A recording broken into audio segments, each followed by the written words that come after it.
I saw you throw your hands in the air and say a prayer. Your eyes closed, your nose breathing in the salty air. There was nothing you could do to make me love you anymore. You said, would I despair in you? I don't feel like I'm going anywhere with you. I might as well fling myself into your ocean. At least then I would be with you. And the ocean roared, and the ocean howled, and the ocean roared, and the ocean howled.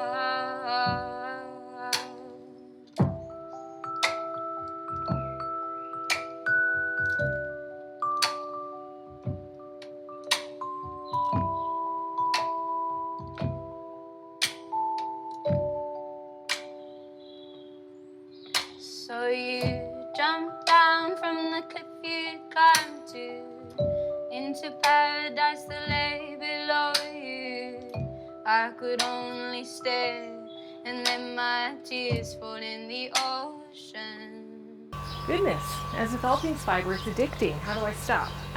But welcome to the Vegetables Matter Craftcast. This is a craftcast about my fiber life. So that includes knitting and spinning and dyeing and a little bit of weaving and other things that I'm up to, as well as I often have a little garden segment at the end. So this episode is quite unusual in that I have no knitting. There's no knitting today. I really haven't had a knitting project. This has probably taken its place a bit. Plus, anyway, things just aren't really there. Things are kind of working towards having a knitting project, but not, and then this is working out. So, you can see, this hand especially, I have been indigo dyeing. That's actually kind of what prompted me to start filming today, is because I was dyeing and I just thought, I should be recording what I have, and then it takes a minute to take out the camera and tripod and microphone and all that stuff, so I thought, while I'm at it, let's just go ahead and do this craftcast. So it's May 2020.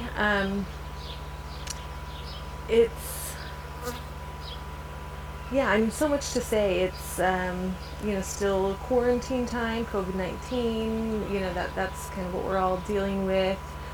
I would say this month has been weird.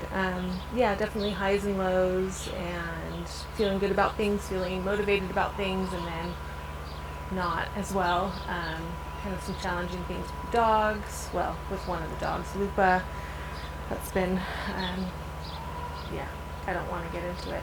That's been a hard thing. The other day, because even with the indigo bath, I was wanting to do a while ago, and then it was having troubles, and I thought I was waiting to film until I had done the indigo dye bath, and then it just wasn't happening, and I thought I should just film anyway. That's part of what life is not getting to things, not having things at the place where you want them, so that's okay, I can share that. And I was feeling pretty discouraged about life in general, and I thought that's fine too, I can share that. Anyway, I didn't until today. But that's here. Motivation and lack thereof. That's all been part of it. So I guess that's my intro. Let's see. So today we're going to be doing some dye baths, indigo and lichen. Not we're doing them. I will be talking about them that I've been doing in the past month. And I have my new triangle loom, so I'll talk about this.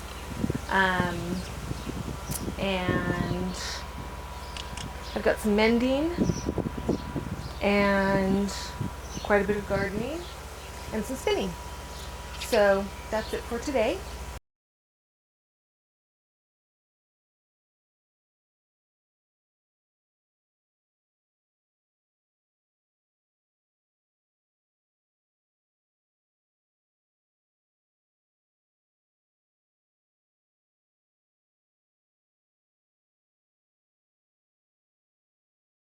because I'm here, then let's talk about the triangle loom first. So, I forget if I had talked about this last time at all. Maybe not. When my fiber fair got canceled, I ended up deciding to go ahead and buy this triangle loom with kind of the money that was refunded to me from a spinning class I was going to take. So I wanted one of these for a while. I had seen a friend use it and had just thought it was such a fun, clever way of warping and weaving at the same time, which I'll try to maybe show a close-up of how that actually works. It's pretty cool. So they are pretty pricey, and they just seem so simple, and it's just like, ugh. So I just kept not doing it, but I thought, it's been years, I've wanted one, let's go ahead and do it. I've made 2 triangles on it so far. So this was the first triangle. This is some cotton. And when I was going through my stash and kind of looking at what I've got, I was really looking through what I have particularly for summer. So I came across, I've got maybe like 3 balls of this. And I thought it could be fun to try to make myself a little summer top with it. And I thought if I weave, well, it's quite a thick yarn, so if I weave, that just gives you a thinner fabric, and then because it's thinner, I feel like you can get more oomph for it. There's also some pink that I had that you'll see when I add the indigo segment, that I overdyed it with indigo so that it would be complementary and I could add it in, and that one turned out gorgeous. I think that's my favorite skein over there. It's really, really pretty. Okay, so that was the first one. That was really fun to work on and just experiment with this. I'm using a crochet hook. I do find that this is quite small, and it means that basically all the time the nails are in my way. Whereas if you get a larger one with a longer hypotenuse, then it seems like you wouldn't have to deal with that until you get to the very end of it. So anyway, that's fine. I'll play around with this, but I can see that if I really wanted to continue with the triangle loom style, that it would be nice to invest in a larger one. I think would be more pleasurable. And I think people have like an easel for them as well. And I think you saw, I really was, it's kind of falling off here and there. So I haven't really figured out the best way to hold it. I'm still learning and practicing. So, okay, then the second triangle that I made was with this banana fiber. I'm working on a gift for my brother. I'm going to make a bag for him, and I came across this fiber and thought, oh, this is, he really likes bright and all of that stuff, and I think that he would enjoy that it's banana fiber. So anyway, so I knew I wanted to do, I can't talk, this is not difficult to say, but yeah, so this is the fiber that I chose for a project for him, and I thought it could be fun to try to weave it. So as soon as I started weaving, and when you weave, you pull it up through one side, and then you stretch that across and do the other side at the same time. Hopefully I'll have a close-up of that. And so as soon as I started weaving with this, then I realized it is not the correct fiber for this, because it's so hairy. It just, basically the shed, as these fibers are coming open and you're sliding the yarn through them, this yarn is just gripping to itself, and I'm just having to like really push it very forcefully through and just kind of rip things apart. So I knew that I wasn't going to be making the whole bag this way, but I thought, I think this is a small enough thing. I'll struggle through the difficulty of it for one triangle. So I was doing that, and then, I was just having to be pulling so hard on stuff, and I was really impressed at the strength of the nails, and then they started kind of bending. And so at that point, I immediately stopped. I'm like, okay, it doesn't matter if it's unpleasant. Like, I can go through unpleasant and I can finish the project. But if it's ruining my brand new tool, that's not okay. That's not worth it. So I really wondered what to do. I did end up finishing it. But what I did is, instead of keeping it a continuous loop, I cut it, and then for a while was just using a crochet hook, just bringing it through all the way, and then across the other side, and then through all the way, so I wouldn't have to slide it across. And then after a while, even that was just being too annoying. So then it was quite thick, but I managed to get like a really thin part of the yarn, because it is thick and thin, and put it through a needle, and then was able to just kind of sew it through to finish that. So I did end up finishing that last night. So here it is, because that's the thing. I think the reason I did really want to keep it and make one complete one is I did think that it looked pretty as this woven fabric. It's a little bit scawampus, tension's kind of weird in places. I did some weird things to make it more balanced. I kind of would compensate and only weave in certain places, and I think I might still add, like right here it's quite loose, so I think if I just add a little bit more fiber in there, that'll be better.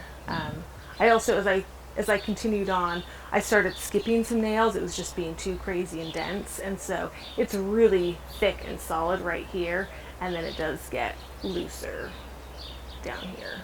So I'll probably go through and add a little bit more fiber to it. But anyway, never doing that again, but I do have this piece. And then I think maybe I'll crochet or knit or something to try to make the rest of it.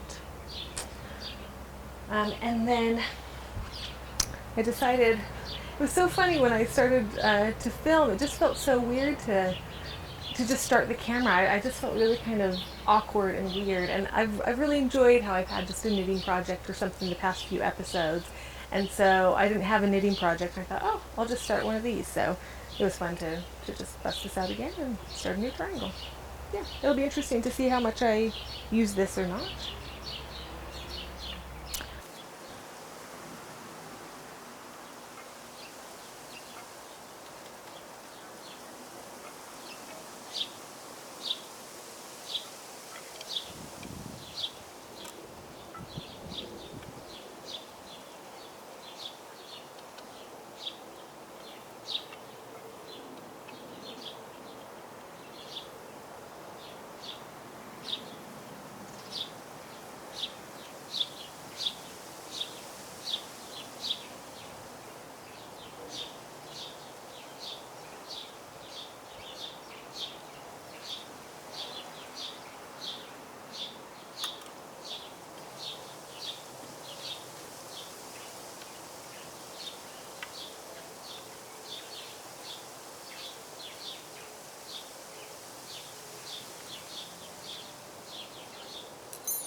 I think that is everything with the triangle, except there is one more thing.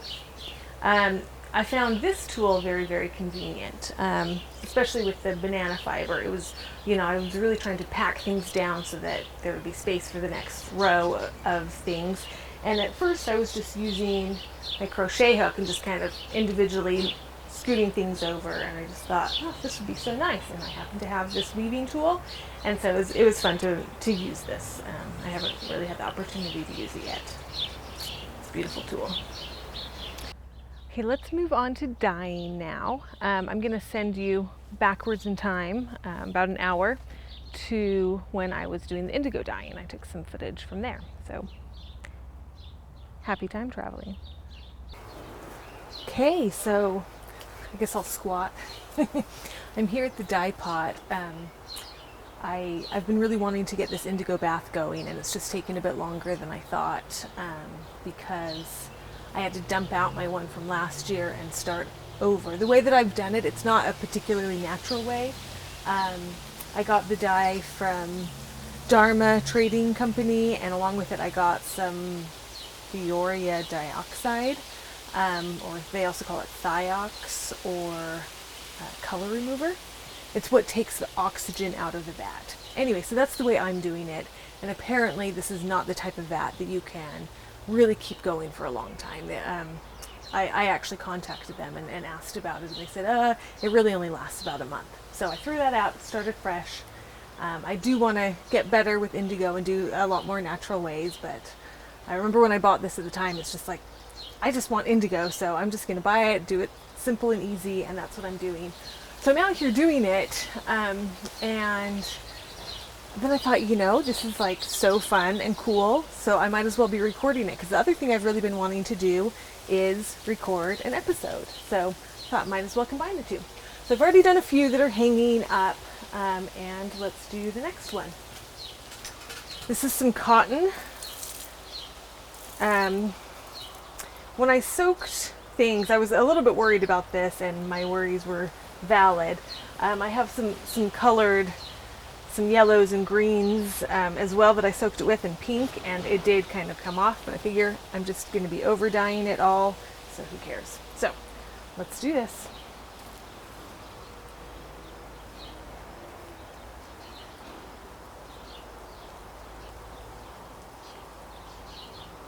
The liquid is a really nice green color with a film over top of it. Really get the camera even closer. We'll see how this angle works, and then maybe for the next one I'll set it up different.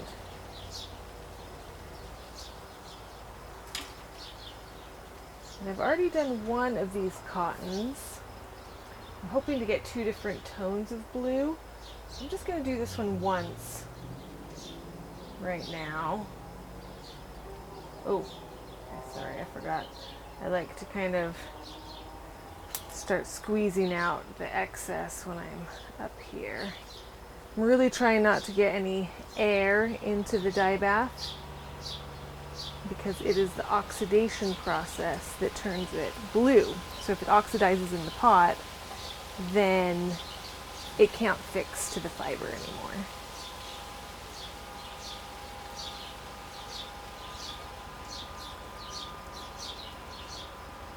Yeah, dyeing with indigo is quite interesting.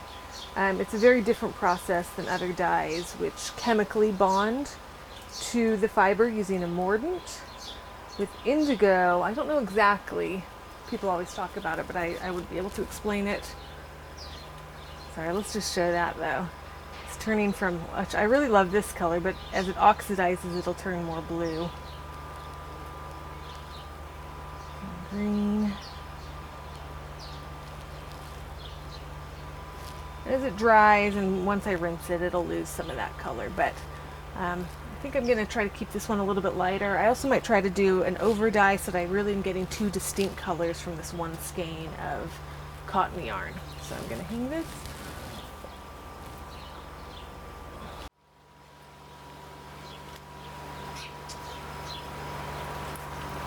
So this is that same cotton yarn that I got. This is a cotton linen blend, actually, the same as the white that I got in New Orleans. And so I'm just, the other day I kind of caked up parts of them and then reserved it, skeined up the other parts so that I could dye it, so I just have more colors, because it's supposed to be a stripy stripy top. So I'm just kind of giving myself more color. So this is the darkest color. And now let's over dye it with indigo.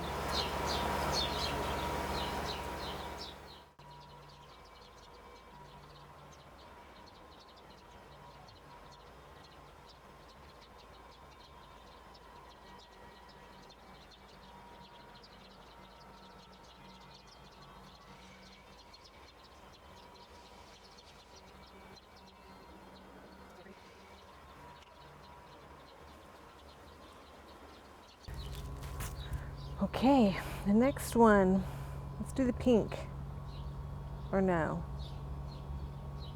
Yeah, let's go ahead and do the pink. This is for a different project. The yellow and green are part of that same cotton linen project. This is some cotton I got a long time ago. I remember getting it in Portland. Yeah, I've never been back to that store. It was cool though. I think it's like one of the biggest local yarn stores ever. And I guess I liked pink back then. So I also have some pretty blues and greens. It's part of another project I'm working on. And I thought, I'm worried that I don't have that much of it. And I thought, oh, if I over dye this with blue, then I think it could match and work and be part of the same project. So here goes. I don't know if you can see the color of the liquid underneath that dark purple film, but it's quite green under there. Just slowly, gently letting it go in, really trying to not allow any air to go in with it.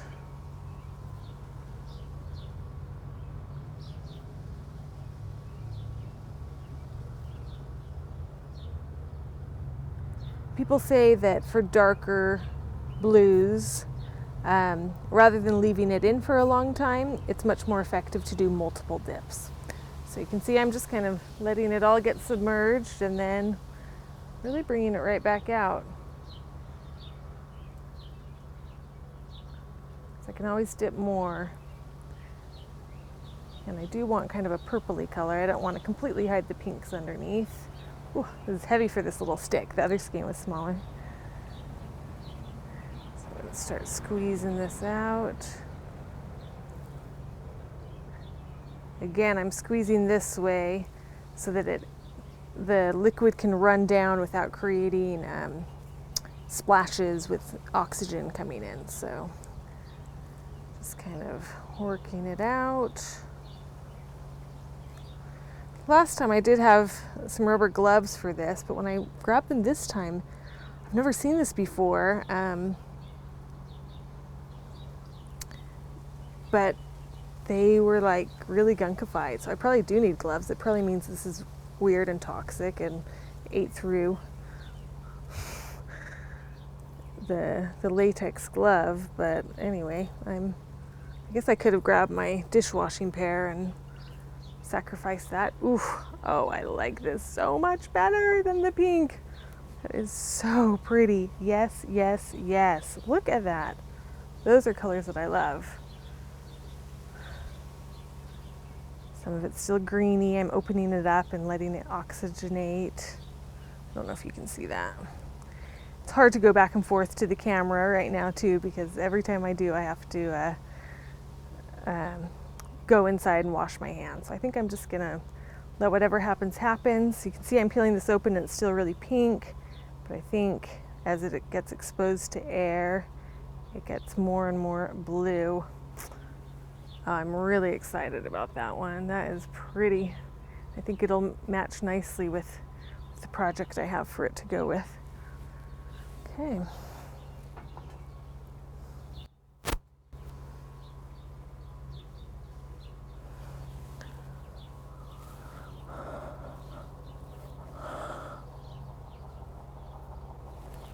Just 2 more for today. Hopefully I'll find some more things to add to this in the coming days. Oh, I think I want to do the yellow last.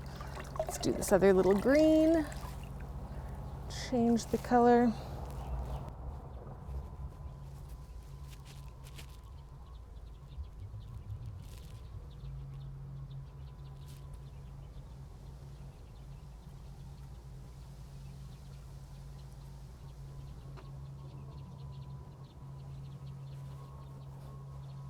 Here's the last one. Really excited. I can't say no for last because I just love the teal they have in it. And really love this. That's my favorite. I love blues, especially teal. So hopefully this will turn out really beautifully.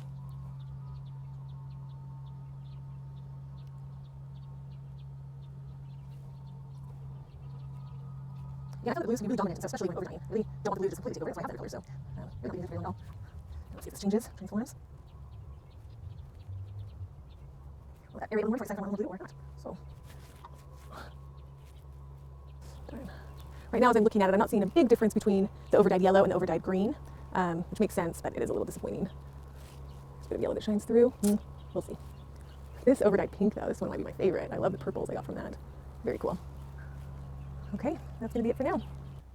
Okay, welcome back to now, where, let's see, so the other dye bath that I did is a lichen dye, and this feels like I did this so long ago. I can't believe I haven't talked about it yet. I think I did it right after I recorded last time. So yeah, anyway, let's dig back into my memories and see what I've got. So this is for the Icelandic sweater that I'm wanting to make. What's happening? Are these thin? I think so. Okay. So again, I've showed this a number of times, but I'll show it again. So I have this dark Icelandic, and then I had a bunch of white Icelandic made. Both of these were milled by Spinderella's, which is a little milling place in Salt Lake City. So I had this milled so that I could dye it to make some colors so I could have a pretty yoked, natural dyed sweater. So I've done a number of different colors, and when I was looking at the colors, there was a clear winner of what I wanted this sweater to be. So this, along with this beautiful green, which is black hollyhock over like a copper mordant. And then I had this one, which is with lichen, and I just thought, yes, this is it. These are the colors. And then, as I looked at the pattern, I realized this isn't nearly enough to do the whole yoke. I mean, because it's not just the yoke, then there's a little bit on the cuff and at the bottom as well. And it's like, why did I think if I just sampled these things, then that would be enough to make this yoke? I need way more. So I still had some of the lichen dye, and I said, okay, it's time to use it. So I used it. Here it is. Is this it? Is this the one?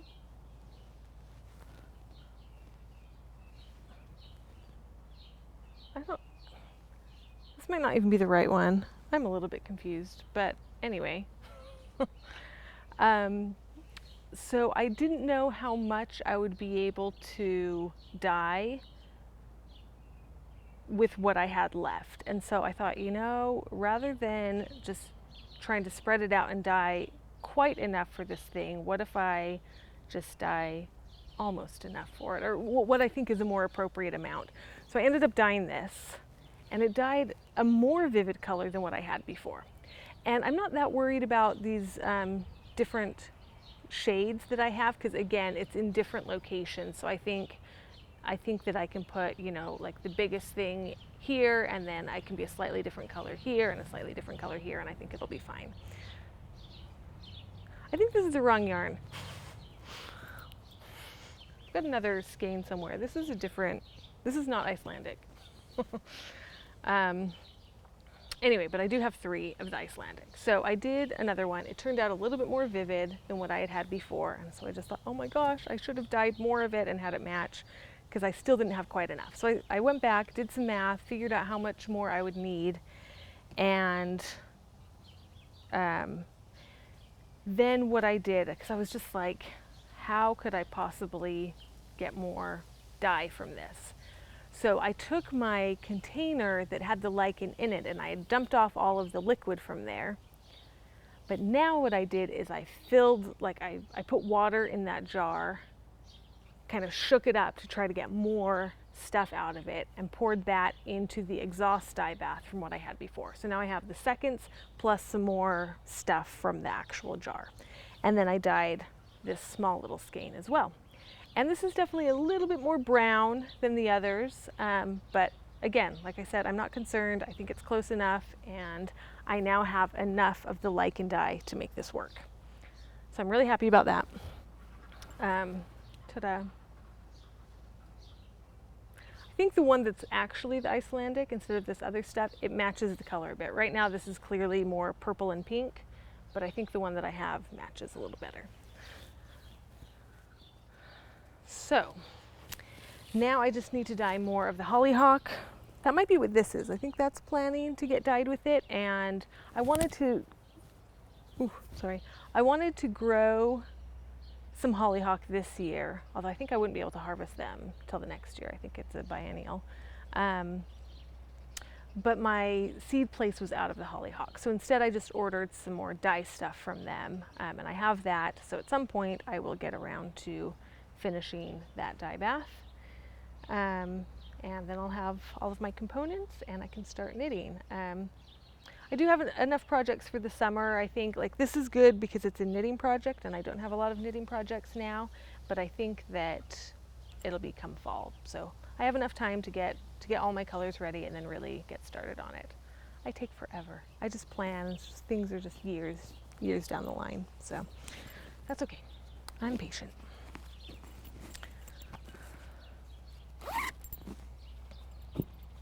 Okay, so those are my two dye baths to talk about. Next up, let's do some spinning.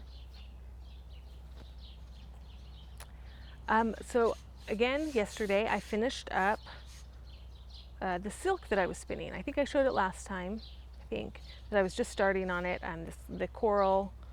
And yeah, I finished it up. It was really fun to work with. I really enjoyed it. I'd never spun with silk before, and it was tricky at first. So these were silk noils, Tussa silk noils, and so there's lots of bumps and things like that. Some parts of it are really short, and then other parts are kind of longer. And so, yeah, it was just a little bit challenging, but I really learned to accept the nubs and things like that came in. Because when you see like a woven silken thing and there are those nubs, I've just always thought those are really pretty, and silk just has a really nice sheen to it. So it was fun to actually be making my own yarn and to just accept and enjoy the little nubs that came along with it. And it's made me quite motivated to continue spinning with silk. I do have some other things already, so I'm not quite sure what I'm going to start spinning on next, but it could be some silk. And one of the things that I dyed in the Indigo is some silk. So when that dries, that might be what goes on the wheel next. Although again, I still have the Icelandic and then the Suffolk that's yellow that I need to card. And I don't know, there's that pretty basket of yellow, and it has been really calling my name as well. So we'll see. But this was fun to spin, and I do want to keep spinning. I don't know what I'll make with it yet, but it just seems good to keep dyeing little bits of the Tussa silk noils, and continue spinning them, and I think at some point they'll come together as a project. I have quite a bit of the noils. I have like 8 ounces, so half a pound, and I spun it quite fine, so I've got a decent amount of yardage here. It'll be interesting to see. I might skein this up and count the yardage, because I need this bobbin. So yeah. So I realized that I'm totally crazy and that I hadn't shown you that silk last time, because last time what was still on my wheel was the Icelandic. I think I had just about finished doing the singles for it, and then I needed to chain ply. So I'm going to show that to you. Here it is. It's obviously been indigo dyed now, so it did end up turning out a little bit thinner than what I was trying to match, but what can you do? So yeah, I guess I'll just kind of bring it up, show you. This is a chain ply. This is the second time I've chain plied, and it was good. It was good to do it again. I felt a little bit more in control than the previous time, although it was definitely like, this is really, really highly twisted, and I didn't feel like I could do it any other way. So anyway, clearly I have more to learn. You know, these are gloves, so a high twist isn't bad, but these are twisted even more than they need to be quite durable for a heavy wear item. So yeah, here it is. It's quite beautiful. It's definitely a darker blue than what I was trying to match. So this is what I have from the other. So you can see it's quite different, but that's fine. I'm not worried about that. This is the leftovers I have from the first glove. And again, just to show, here is that first glove. This is for my husband. Yeah, so it'll be good. Now that I've gotten this dyed, I have a new knitting project. So that's good. I did just want to show, because I have, since I recorded, I have skeined up that silk, and it is just so beautiful. I just love it. So here it is. This is 283 yards. This is a single still, and I weighed it, and it is 0.6 ounces. So this is just super, super fine. And I'm really, really pleased with it. There's just, it feels so good. So I don't think I showed as well that in the indigo bath, I did do some silk, and I specifically wanted it to be kind of a lighter color, so that it could be somewhat of the same tone as this and not just totally different. So I did a really quick dip, and I didn't really let it fully open up so that there was still even some white inside, so that it would just kind of lighten up the whole thing. So this is what I have. I think it's probably about a similar amount to this. We'll see once I get it spun up. But, you know, I have a number of things, you know, as possibilities to spin next. But I'm really feeling the silk, and I decided just to go ahead and start spinning more of this. So that is what is on the wheel now. I haven't worked on it much, just a little bit last night.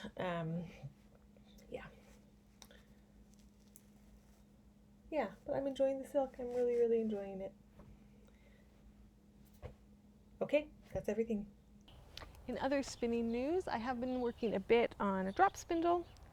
This has been fun, again, to have as a portable project. I brought this hiking with me, and it's enjoyable. The issue with it, yeah, which is why last time I went hiking, I brought the triangle loom with me instead. And then I got to the point where things started bending, and I said, oop, that's done. But I had gotten enough in that I was okay. But the issue with this is that I do find when I'm hiking, then when we sit down to rest, I do want to sit rather than stand. And I just really enjoy standing when I drop spin. So I find that there are times when I would be working on a project, except that I don't want to stand. So it's lovely. I really do enjoy standing when I work on it, and sometimes that works when I'm hiking, but I do find that it doesn't always. So anyway, spinning's fun. It's fun to learn to drop spin. I really wasn't taken with it at first. I really liked my wheels, but it is quite enjoyable. This is a black bean dye. You can see it's not a very exciting color. I'm definitely going to be over dyeing it. It's what I started spinning a while ago on it after I finished my last project. And then I just wasn't convinced that I wanted to be spinning this particular fiber, so I just let it hang out and didn't do anything with it. And then I decided, no, I'm fine to just spin this up and then I'll over dye it. So that's the plan. Lastly, in the fiber department, some mending. Very impressed. So this is actually cool. Okay, so I think I've talked on here about my alpaca pants before, but I don't think I've ever shown them. So these are the pants. I think part of why this mending job took me a while is because I wondered about trying to do it a different way. So it was the crotch had gotten a big hole in it. This has been sitting on my table for all winter for me to get to and mend up. So I didn't get to wear these pants at all this winter because they've been on the mending table. But I thought it is time to clear those off, pack those up with winter stuff, put them away, but get them ready so that they're just ready to go next winter. But I have thought, because the crotch, this is like the third time the crotch has ripped out, that it might make sense to try to do something different. And that might be the best option. But for this time I didn't. I decided just to use the new yarn that I had spun for it. So originally, this is 100% alpaca. When it first ripped out, I think I just mended it with more alpaca. The second time it ripped out, I spun up some mohair and then plied that with alpaca. So it's one ply mohair, one ply alpaca, and plied that together because I've heard that mohair is much, much stronger. People often refer to it as nature's nylon. So I kind of tested that. And then this third time it ripped out, I was just like, oh, does that mean it didn't work?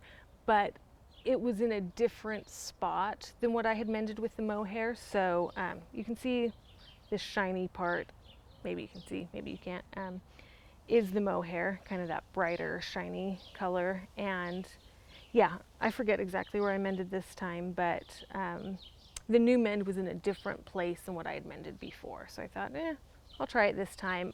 It could make a lot of sense to put in some felt or something like that that's just sturdier in this high wear area. But for this time, I just did it.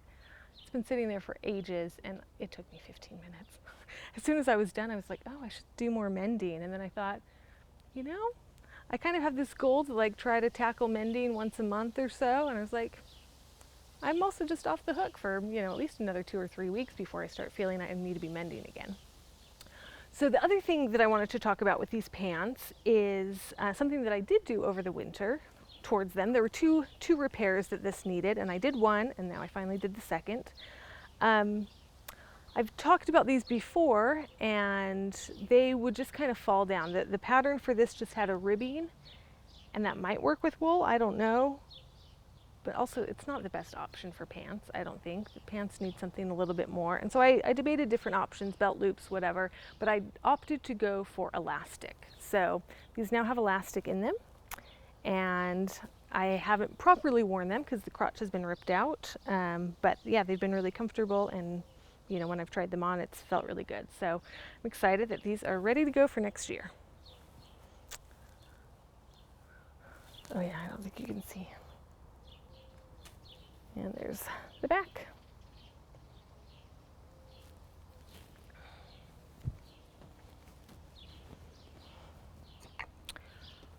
That's everything fiber-wise. Awesome. Garden-wise, again, it's just, a month is a long time. I think I've said that before. So when I last podcasted, I had been working a lot in the garden. And then after I podcasted, then I stopped working in the garden. I don't know why. Somehow I lost the mojo. I don't remember how or why or what. But I think there were 2 weeks again where that wasn't what I was doing. In fact, what I was doing a lot was this spin. It was something that I just kept coming back to. I really enjoyed it. I just think right now with quarantine time, I know a lot of people have kind of lost some attention. People haven't really been able to focus on some challenging things. I know a lot of people have talked about just wanting to do stockinette and that type of thing and not being able to do more complicated knitting. And I think that I was really drawn to the spinning wheel. I think it's much more meditative and just kind of whew. So that could be why. Anyway, that felt really good. I just kept being drawn to the spinning wheel. So that was fun. Anyway, so I didn't work on the garden for a while, and I just thought, I'm not going to have anything garden-wise to say. And now, recently, that's all I've been working on. I've barely been working on fiber, aside from yesterday when I finished this and finished that and all that stuff. So done a lot of planting, and before the planting, the weeding. So got my potatoes all in, which I had forgotten. You can get potatoes in a lot earlier than I had. I think I was waiting till warm weather when it wouldn't freeze, and you don't have to with potatoes. But anyway, those are planted. Plus I do have a bunch of volunteer potatoes, things that just weren't fully dug up from last year, and I accept volunteers. They're generally what produces the best for me anyway, so I say yes to volunteers. Sometimes I do transplant things, like I had a bunch of volunteer kale come up, and I just kind of took all of the little volunteers and put them all in one area, and they seem like they're doing well now. Although I put them in the bed that gets tons and tons of shade, and nothing has grown well there, so they're still alive, but I don't know that they'll like really develop and grow. Yeah, kale, potatoes. The one thing that I managed to do when I wasn't gardening at all, the one thing I did manage to do was I managed to maintain what I had already planted. So I had already done like peas, lettuce, and spinach, and radishes and beets, and I managed to like thin things out and keep the weeds at bay and that kind of stuff. So I wasn't really doing anything new, but I was able to maintain. So that felt good. Oh yeah, and then, okay, so then the two big projects have been kind of the corn areas. So I've got my one big square. This year I'm planning to do 2 types of corn. I've done dent corn for the past number of years. I've done Bloody Butcher, and that's been really fun. This year, I think it's a dent corn rather than a popcorn. I would think so, but my friend Megan gave me some Seneca Red Stalker seeds, and so those are going to be out in the front.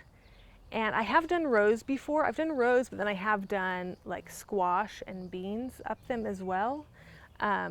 But this time I did like the more traditional Three Sisters planting style with little mounds. So it's really cute. I'm hoping to include some pictures of that.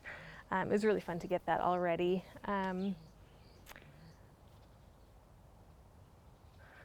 Sorry, there's a funny sound. I don't know if it's a bug or what.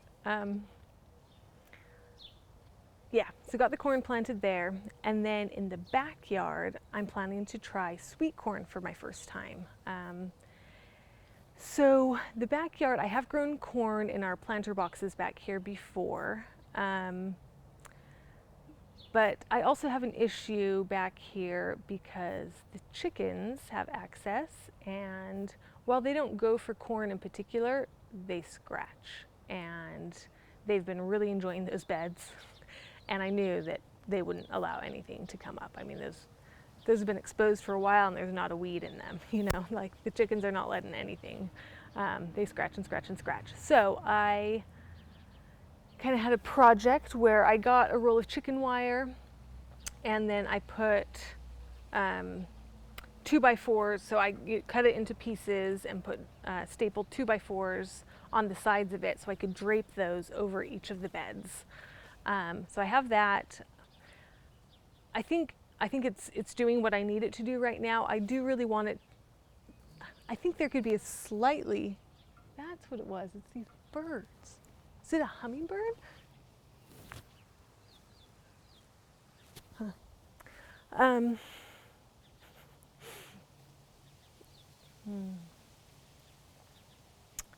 So what was I gonna say? Say. Oh yeah, so it does what I need it to do, but I would really like them to be a little bit more manageable to pull on and off. I knew that I wanted to be able to pull them off so I could weed, and you know, in a couple weeks I'll need to plant beans, and in a couple more weeks I'll plant some squash, that kind of stuff. So I couldn't just staple it down because I need to access it. So I had this designed with the 2x4 so I could take it on and off. But I think that there could be a better material for it. I think there's a better solution. But anyway, like for now, for this year, this is the solution I need. I was able to plant in those last night and get my corn planted. However, I knew that I had some sweet corn seeds. I'd seen them around. I think it was just some stuff that my husband had gotten quite a while ago. And anyway, so I looked at the date. And the date for these seeds was 2006, 14 years. So I have no idea if they're viable anymore. I planted them, and I planted a lot more than I would have, just because, you know, who knows how many of them will be viable. So I feel a little bit nervous, and I do wonder, should I try getting a different seed pack? Because I mean, if I wait a couple weeks for these to come up and then they don't come up, or not enough of them come up, then I've just lost that much growing time. I don't think I'm going to do that. I mean, I think I'm just going to see what happens and focus on some other things. Garden-wise, there's plenty of other things calling my name, saying, do this, do that. I've been focusing a lot on a dye garden this year. That's been really fun to focus on. And I really want to open some new spaces to gardening in the backyard and the front yard. It takes time though. It takes time and energy to do that stuff, but that is something that I'd like to at least add more garden space this year. It doesn't have to be everything, but just, making progress every year towards having more and more garden. And then the last thing is not really the garden per se, but I guess it is part of sustainable living or whatever. I just started my very first batch of kombucha. My friend Rachel gave me the SCOBY and the starter tea for it, and today is Friday and I started it on Monday, and I think it's looking good so far. I'm not super accustomed to what it looks like, but yeah, the SCOBY's at the bottom, and I think it sounds like that's okay. It sounds like maybe it should float at some point, but it also sounds okay to be at the bottom. But now there's kind of this little fairy SCOBY-ish thing that seems like it's beginning to form, and it's floating, maybe just above halfway. So I think that seems good. I'm really excited about it, and I've always heard it's easy, and oh my goodness, it was ridiculously easy. So hopefully it works. Hopefully I can continue, and because so easy. It's just like making a pot of tea. That's all. I can do that. But really excited about that addition into my life. Okay, busted through it all. How is your May going? I think it's a challenging time for a lot of people. I know I've also heard some people share that they're really enjoying de-stressing a little bit, and I think we all can and do, and then sometimes that can get overwhelming as well. But so hopefully you're just finding a good balance for you, finding creative endeavors. I know a lot of us are still working as well, so I don't know. It's weird. It's a weird time, and things change a lot, you can be feeling really good, and you can be feeling really bad, and you can be feeling really stressed, you can be feeling really bored, you can be feeling just all of these things where it's like, oh my gosh, I have 10 million things to do, but I'm not doing any of them because I'm just kind of wallowing here. That happens. That happens. We've had a rather dry spring, quite a dry spring, an average winter with a dry spring. But recently it's been, the weather hasn't been too hot, and I've been really enjoying that. Just kind of, just enjoying needing a little sweater sometimes, or this or that. But I don't know, it's been a really comfortable weather. Lots of overcast days recently. It's quite hot and warm right now, but that happens too, and then it'll cloud up and all of that. So the weather's been good and springy. That's everything with me. Please, my friends. Oh, sorry, there's a gorgeous spider. Is it one of those green fanged ones? I love spiders. I really do. Although these green ones I don't love so much. They are just beginning to come into Utah, and they are really aggressive to other spiders. I've seen them chasing other spiders around. Okay, sorry, I'm distracted. I do love spiders though. I'm just trying to see if it has the green fangs. Oh, it looks like it. I can't see the green, but just how it started posturing, and it looks exactly like it. Sorry, one sec. I just need to check it out. Hi, cutie. Yeah, that definitely is. There is a way. I mean, it's quite aggressive, even to humans. When it sees a human, it kind of starts posturing. Oh, you probably can't see me. Posturing. Yeah, I hope you are well and coping well during this time, and are getting